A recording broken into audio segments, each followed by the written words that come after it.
Assalamualaikum. Hello everyone. Welcome to Shabna Sri kitchen. இன்னைக்கு நம்ம என்ன பார்க்க போறோம் அப்படின்னா ஒரு வால் டெக்கர் தான் பார்க்க போறோம். அதாவது இது வந்து ரைஸ், அந்த ரைஸ்லாம் இண்டியா கேட் பாஸ்மதி ரைஸ் வாங்கும் போது அந்த கவர்லாம் இருக்கும் இல்லையா, அதெல்லாம் தூக்கி குப்பையில தான் போடுவோம். அதுக்கு பதிலாக அதை வச்சு நம்ம வந்து வீட்டை அழகுபடுத்தலாம். அதான் அந்த ஐடியாஸ் தான் இன்னைக்கு பார்க்க போறோம். இதுல வந்து ஒரு கார்ட்போர்டு அட்டை தேவைப்படுது, நமக்கு ஃபெவிகால் தேவைப்படுது. இப்போ வந்து பாத்தீங்க அப்படின்னா ரவுண்ட் ஒரு 2 rupees காயின் இருக்கு இல்லையா, அந்த ரவுண்டும் ஷேப்ல கட் பண்ணி வச்சிருக்கேன். அட்டையில ஒரு இலை ஷேப்லயும் கட் பண்ணி வச்சிருக்கேன். ஏன்னா இது வச்சுட்டு நம்ம கட் பண்ணும்போது ஒரே ஷேப்பா வரும். அதுக்கு தான் நம்ம தனியா வரைஞ்சு கட் பண்றதை விட ஒரு அட்டையில நீங்க கட் பண்ணி எடுத்து வச்சுட்டீங்கன்னா அதை வச்சு நம்ம வரைஞ்சு கட் பண்ணா ஈக்குவலா இருக்கும். இப்போ இந்த கவரை நம்ம கட் பண்ணி எடுத்துக்கலாம். இந்த கவர் தான் இருக்கணும் இல்ல, உங்ககிட்ட சிப்ஸ் கவர் இருந்துச்சுன்னா அது கூட யூஸ் பண்ணிக்கலாம். ஃபாயில் பேப்பர்ஸ் இருந்தாலும் யூஸ் பண்ணிக்கலாம். நான் இதுல ட்ரை பண்ணலாம் அப்படின்னு சொல்லி ட்ரை பண்ணேன்.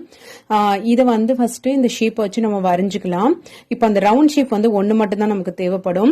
இந்த பெட்டில்ஸ் மாதிரி பண்ணிருக்கேன் இல்லையா, இலை மாதிரி, அதுதான் நமக்கு நிறைய தேவைப்படும். சோ நீங்க எவ்வளவு பெருசு வால் டெக்கர் செய்றீங்களோ அந்த அளவுக்கு நீங்க கார்ட்போர்டு வந்து பெருசா எடுத்துக்கோங்க. அந்த அளவுக்கு நமக்கு பெட்டல்ஸும் நிறைய தேவைப்படும். அவ்வளவுதான். இதை ஃபர்ஸ்ட் பேனால வரைஞ்சுக்கோங்க. பென்சில்ல வந்து தெரியாது, அதனால ஒரு லெட் பென் இருந்துச்சுன்னா நீங்க அதை எடுத்துக்கோங்க. ஜஸ்ட் வச்சீங்கன்னா கூட அழியறதுக்கு சான்ஸ் இருக்கு. சீக்கிரம் வரைஞ்சு உடனே வந்து நம்ம கட் பண்ணி எடுத்து வச்சுக்கலாம். ரொம்ப ரொம்ப ஈஸி தான். இது வந்து ஃபாயில் பேப்பர்ல செஞ்சா ரொம்ப அழகா தான் இருக்கும். அதே ஈக்குவலா வந்து அழகு வந்து இதுலயும் கிடைக்கும் நமக்கு. இதுல செய்யும் போதும் நம்ம வேஸ்டா வந்து வாங்கி தூக்கி தானே போடுறோம். அந்த கவர் வச்சு நம்ம செய்யும் போது ஒரு ரீயூஸ் வேஸ்ட் வந்து நம்ம வந்து திரும்ப அழகுபடுத்தின ஒரு இது கிடைக்கும், சந்தோஷமும் கிடைக்கும் நமக்கு. சோ நம்மளுடைய வீட்டையும் நம்ம வந்து கண்டிப்பா அழகுபடுத்தலாம். ரொம்ப ஈஸியான ஒரு வால் டெக்கர் தான், வால் ஹேங்கிங் தான். நீங்க வந்து 2 செஞ்சு வச்சுக்கிட்டீங்கன்னா இன்னும் அழகா இருக்கும். சோ உங்க வாலுக்கு வந்து ரொம்ப அழகு கொடுக்கும். இது பார்ப்போம் எப்படி இருக்குன்னு சொல்லிட்டு. இப்போ வந்து நீங்க வந்து கரெக்டா வந்து கட் பண்ணணும். ரொம்ப தின்னான பேப்பர் தான், ஈஸியா கட் ஆயிடும். சோ வந்து ஷேப் மட்டும் மாறாம நீங்க கட் பண்ணி எடுத்துக்கோங்க. நான் இப்போ பாத்தீங்க அப்படின்னா நிறைய வந்து கட் பண்ணி வச்சிருக்கேன். ஸோ இது வந்து எல்லாமே எனக்கு ஒரே ஒரு கவர் தான் தேவைப்பட்டுச்சு. அதுலயே நான் நிறைய பெட்டல்ஸ் செஞ்சேன். வரைஞ்சு எல்லாமே கட் பண்ணியாச்சு. இந்த ரவுண்ட் ஷேப்பும் ஒரே ஒரு பீஸ் மட்டும் போதும். பெட்டல் ஷேப் தான் நமக்கு நிறைய தேவைப்படும்.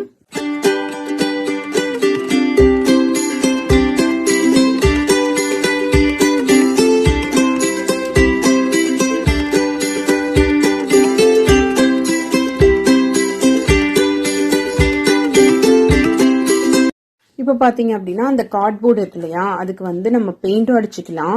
நான் இன்னைக்கு பிளாக் கலர் சார்ட் பேப்பர் தான் வாங்கியிருக்கேன். சார்ட் பேப்பர் எடுத்து அந்த கார்ட்போர்ட்ல வந்து நம்ம ஸ்டிக் பண்ணிடலான்னு பாக்குறேன். இது வந்து நீங்க உங்ககிட்ட பெயிண்ட் இருந்துச்சுன்னா நீங்க வந்து பெயிண்ட் அடிச்சுக்கோங்க. இல்லைன்னா பியூர் பிளாக் கலர் கிளாத், ஏதாவது பழைய கிளாத் இருந்துச்சுன்னா நீங்க அதை கூட ஒட்டலாம். நான் வந்து சார்ட் பேப்பர் ஒட்ட போறேன், பிளாக் கலர் சார்ட் பேப்பர் ஒட்ட போறேன். உங்களுக்கு வந்து அந்த ஃபாயில், அந்த ஒயிட், அந்த சில்வர் கலருக்கு பிளாக் போட்டீங்கன்னா நல்லா கான்ட்ராஸ்டா நல்லா இருக்கும் பாக்குறதுக்கு. அதுக்காக தான் பிளாக் கலர் வந்து நம்ம எடுத்திருக்கோம். வேற எந்த கலரும் அந்த அளவுக்கு நல்லா இருக்கும்னு தெரியல. வேணும்னு நீங்க ட்ரை பண்ணி பாருங்க. சோ இத வந்து ஃபெவிகால் வச்சு நம்ம வந்து ஈவனா வந்து அந்த சார்ட் பேப்பரை வந்து கட் பண்ணி வச்சிருக்கோம் இல்லையா, அதையும் இதுல ஸ்டிக் பண்ணிடலாம். ஸோ நம்ம வந்து ஸ்டிக் பண்ணியாச்சு. இப்போ வந்து நம்ம எங்கெங்க அரேஞ்ச் பண்ண போறோம், எப்படி அரேஞ்ச் பண்ண போறோம்னு ஒரு வாட்டி வச்சு பார்த்தாச்சு. இப்போ வந்து ஜஸ்ட் ஃபெவிகால் மட்டும் போதும், கம்ம ரொம்ப ஈஸியா வந்து ஸ்டிக் ஆயிடும். இப்போ வந்து ஒரு ஃப்ளவர் ஷேப்க்கு வந்து நான் அதை வந்து கொண்டு வர போறேன். சென்டர்ல வந்து ரவுண்டா வச்சாச்சு. இது சுத்தி நம்ம அந்த பெட்டல்ஸ் எல்லாத்தையும் வைக்க போறோம். ஸோ நம்மளுடைய கற்பனைக்கு தகுந்தாப்புல இது நீங்க சென்டரா வச்சும் ட்ரை பண்ணலாம், இல்லைன்னா அந்த கார்னர்ல இருந்து கூட நீங்க கொண்டு போகலாம். ஸோ உங்களுடைய விருப்பம் தான். பாருங்க, அந்த பிளாக் கலர் சார்ட் பேப்பர் வந்து எதனால வச்சிருக்கோம்னு இப்ப தெரியும்னு நினைக்கிறேன். அது வைக்கும் போது எவ்வளவு அழகா இருக்கு பாத்தீங்களா. அந்த சில்வர் கலருக்கும் அந்த பிளாக்கும் கான்ட்ராஸ்டா ரொம்ப அழகா இருக்கும் பாக்குறதுக்கு. நம்ம வால்ல வந்து ஸ்டிக் பண்ணும் போது அந்த வால் டெக்கர் வந்து அவ்வளவு நல்லா தெரியும். ஸோ இதே மாதிரி நீங்க வந்து ஃப்ளவர்ஸ் வந்து நம்ம ஒரு ஃப்ளவர் ஷேப்க்கு இது வந்துடும். ஸோ இது வந்ததுக்கு அப்புறமா நம்ம மீதி இருக்கிற பெட்டல்ஸ் எல்லாமே நம்ம வந்து அப்படியே மேல மேல நம்ம வந்து அப்படியே ஒட்டிட்டே வர வேண்டியதுதான் ஃபுல்லாவே. வேற எதுவுமே இல்லை. ரொம்ப ரொம்ப சிம்பிளான ஒரு ஒர்க் தான். என்ன கஷ்டமா இருக்கும்னா அந்த பெட்டல்ஸ் மட்டும்தான் கட் பண்ணி அந்த வரைஞ்சி கட் பண்ணணும் நீங்க, அவ்வளவுதான். அது மட்டும்தான் கொஞ்சம் டைம் எடுக்குமே தவிர மற்றபடி இது வந்து சட்டுன்னு அந்த கார்ட்போர்டு மட்டும் ஒட்டிட்டோம் அப்படின்னா சட்டுன்னு நம்ம வந்து ஒட்டிடலாம். இது நீங்க ஃபாயில் இருந்தா கூட ரொம்ப ஈஸி தான், ட்ரை பண்ணலாம். இதே மாதிரி நீங்கள் சைடு ஃபுல்லாக வந்து அந்த பெட்டல்ஸ் எல்லாம் வந்து ஒட்டிகிட்டே வாங்க. ஃபினிஷிங் வந்து ரொம்ப நல்லாயிருக்கும் பார்க்குறதுக்கு. ஸ்டார்டிங் வந்து நம்ம அந்த வரைஞ்சி கட் பண்ணுறதுக்கு வேணால் கொஞ்சம் கஷ்டப்படலாம், மற்றபடி எல்லாமே ஈஸி தான். அதுவும் ஈஸி தான், நீங்கள் வந்து வரைஞ்சி தான் நம்ம கட் பண்ண போகிறோம். இது வேறு டிசைனும் இல்லை, ஜஸ்ட் லீஃப் டிசைன் தான். பாருங்கள், நம்ம எல்லாத்தையும் நான் ஒட்டிட்டேன். ஒட்டினதுக்கு அப்புறம் பாருங்கள் ஃபினிஷிங் ரொம்ப அழகாக இருக்குல்ல பார்க்குறதுக்கு. ஸோ நான் வந்து இந்த மாதிரி பண்ணியிருக்கேன். நீங்கள் சென்டராக போகிற மாதிரி வச்சு சுற்றியும் நீங்கள் பெட்டல்ஸ் ஒட்டலாம். ஸோ உங்களோட இஷ்டம் தான். இது மேலே ஏதாவது பின்னாடி ஏதாவது த்ரெட் மாதிரி ஒட்டிட்டு நீங்கள் அப்படியே எடுத்து வால் வந்து ஆனியில் ஏதாவது மாட்டி வைக்கலாம், இல்லைனா டபுள் டேப் போட்டு கூட நீங்கள் ஒட்டலாம். ரொம்ப வெயிட்லெஸ்ஸாக தான் இருக்கும்.